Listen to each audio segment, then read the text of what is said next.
Okay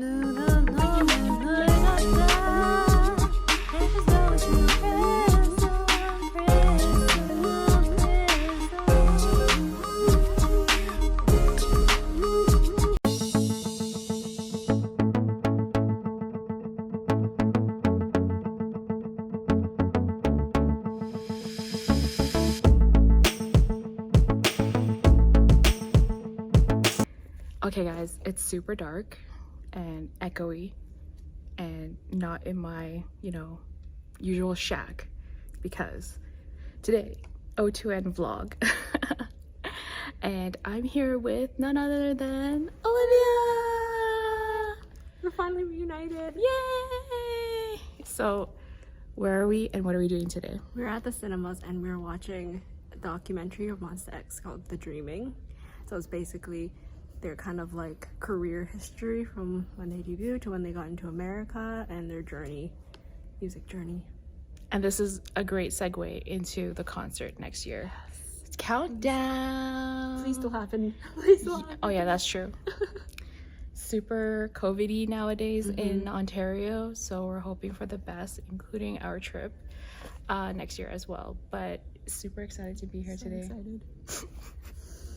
We waited so long. So like, I want to show you guys, we are the only ones here right now. Hold on, gotta flip this over. So we're the only ones here right now. If nobody joins us, this will be super VIP. It'll be super loud. Yeah, we can like literally bring the fangirl out of us if nobody else joins us here. But who knows? I'll keep an eye on Olivia, and Olivia will keep an eye on me. And we'll see. Keep an eye on Olivia.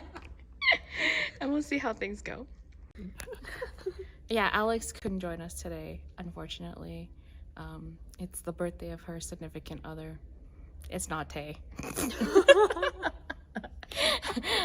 Just so we're clear. Just so we're clear. Yeah, it ain't Tay. So, but she's having fun somewhere else, and we're gonna have fun too. We'll get dinner after, and we'll talk a little bit about this documentary later too. Okay, so that's it for now. See you. Slay. Hey guys, what's up? Okay, this is not after the movie or documentary.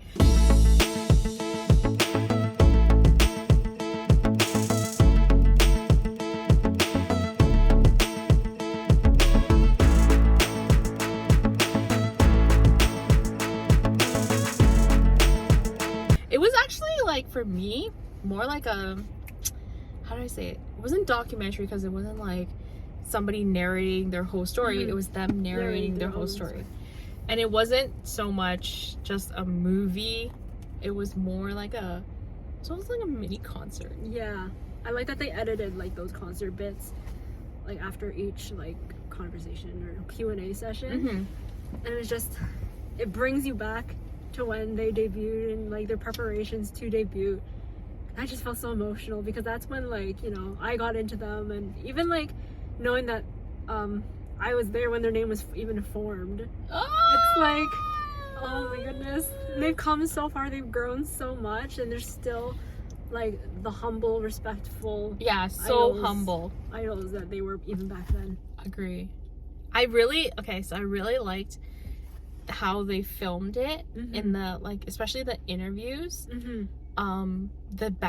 The backdrop that they had, the setting, the color, it was all very like neutral, very nudes, like tones, or very like grayish, black and white kind of tones, which kind of gave you like that, oh, this is a very serious but a very like soft spoken moment where they have to come out and like, talk about like, oh, what their last concert was like, or what is it like right now promoting as 5, or like, what do they miss most, right? And it's just like, I think those tones and like the way they shot those scenes were just so nice. I was just like, it really brought you in and really like settled you down, because I feel like a lot of people might have already experienced going to like seeing like a concert in the theaters, and it's like, we thought maybe it was like that, cool. Light sticks and everything.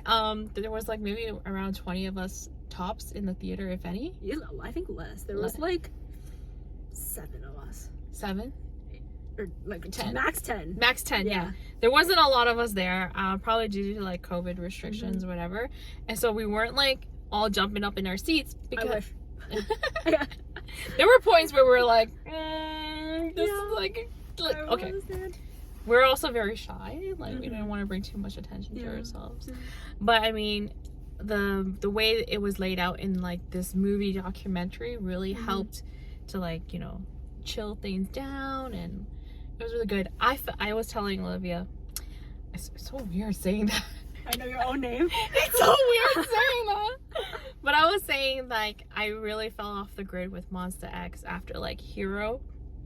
And so going to see this prior to seeing the concert next year really just got me back in, and it's just like sucked me back in. It was just like, I have to go home and like watch like all I have to buy a like, light stick now. I have to buy a light stick. I have to go home and like listen to like all their music again and watch like a bunch of like variety content with them, because it's just like it sucked me back in. I was just like For sure. And so I was telling Olivia, like, it's not that I fell off the grid or anything with Monsta X. It's just after a certain time, like, their success has grown so much, and it was almost to the point where, like, you know, the group that I wanted to take care of and the group that like I wanted to support, you know, not that they don't need me, but I feel like they were already in good hands. And like, you know, there's a lot of people who love them and who can support them, so it's like time for me to almost like graduate and like, you know, move on to see what other groups might adopt a new K-pop child. I adopted one else. Adopt what I saw and graduate and go to school and all that stuff, and now I can adopt a new. I mean, like, especially when you're seeing scenes like from the US tour, you're like, yes. No, my babies have grown up so much.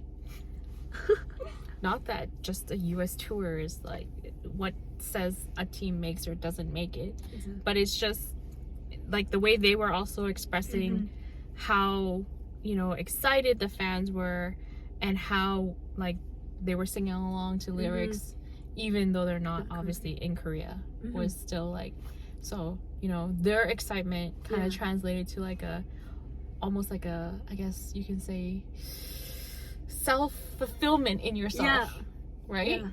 Because you're like, yes, my boys have done it. They've done it.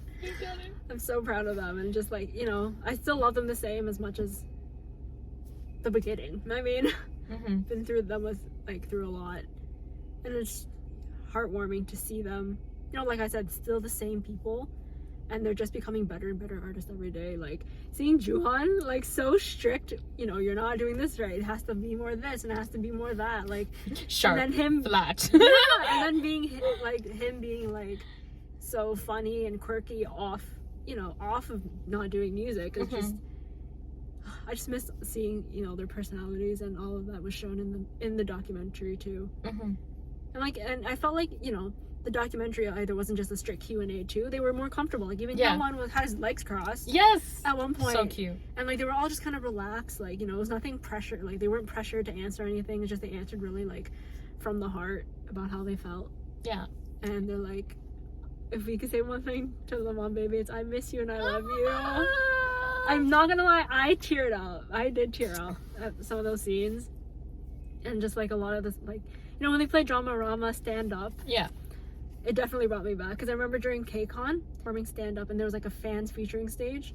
So like at one point they cut out the song, and Monsta X is like, you know, what's going on? And all of a sudden they had fans come up like in videos saying like, oh, Monsta X, I love you, and then they were even singing the chorus with them at one point. Aww. I always tear up when I watch that. Oh, that's so nice. That's so nice. Alex, if you're watching this, you missed out on some fun today. I wanted to meet you. You missed out on like number one fan who's trying to meet you. I know. And you also missed out on some, I'm gonna say, nice IM content. Okay. I think it was right. But you noticed that they were when they were in the leather suits, that everyone wore black shirts except him. Yes. Suspicious. No, but like I was telling Olivia too on the way here, I think I understand why IM might be Alex's favorite. It seems like he walks and talks in a tone and in a personality that literally labels I'm hot or I'm sexy. So I think that's why he's definitely Alex's bias. Yeah. And she cannot debate me on that one. Yeah. I think Alex would be surprised at how shy he was before, up until now, because like he was very shy, he was very quiet. But like I think after he started kind of like exercising and like, you know, trying to make himself better, he just laid it all out there, and he's like, you know what, I'm and I'm gonna unbutton a few buttons here and there, and I don't think there was a outfit where he was fully buttoned or zipped up. Like, no. There was either like chests, or abs. Yeah. It was really nice, like the stages that they did for this movie. Like it was small scale. It wasn't like super large scale, but it was really well thought out. And it was like, they definitely was like, I want to make this work, and I want to make this like good for like, you know, all the fans, not just doing it for this movie, doing it for doing it. It was like all the stages that they performed in the movie were really well thought out. Yeah, I think so too. They treated it exactly like an offline concert. Like they're like, you know what, our mom babies are gonna see this, we're gonna try to like perform it as if we're performing for them. And like I even thought like the camera work was just really well done, like for Dramarama. Gambler, it was amazing. So good. Well, I think obviously because they didn't have to worry, it's not from a music show, so they definitely had more involvement in planning, like end to end. That even like the name of the show, I know, oh my god, the name of the movie. I wonder how it came from that to the dreaming. Like, yeah, like his idea was not adopted. This is not his idea. No. But from everything, and so I think that's also why like the camera work for those stages were exceptionally well done. Exceptionally well done. If anyone ever gets a chance to watch this, you have to go watch it. I know, it was only a 2-day thing. Right? In Ontario? Yeah, it was the 9th and the 11th. I mean, maybe it'll be hopefully, on DVD. Yeah, hopefully. I think maybe that's how they would make money. That's the only way. Starship's gonna make money. Yeah, Starship, we said it. You can do it. Go ahead. Yeah. So, I mean, if you want PPL, we can throw it in here for you. Just let us know. Okay. Well, it was awesome. It was an awesome day today. Awesome. It was so nice seeing you. It was so nice. We're gonna do this again. Yeah. We're gonna meet up again. I mean, like, the year's almost done. Yeah. It's like gonna be 3 weeks and it's 2022. Seriously. Basically.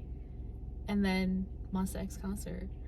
Yeah. So hopefully they're still gonna come. Yeah. Crossing guys, fingers and toes and eyes and whatever else you can cross. This is not PPL, but we definitely endorse vaccines, endorse masks. Like, we encourage you guys to stay safe from COVID, and that way, you know, case counts stay down and stay in a manageable like number, so that we can continue to have fun and continue to go to these cool things, including the movies and including concerts. So if all else like does not go downhill and we are good for our concert in February, you know who to look for in the lineups. Okay, shout out to O2N when you come see us, and shout out to Olivia when you see her in person as well. Anything you need to plug? Any handles? Anything fun? Just my Twitter, Towoongz, but I mostly shout about Oneness anyway. But I'm open to talking about Monsta, obviously. So you know where to find us. Okay. All right. All right. That's it for this one. Bye.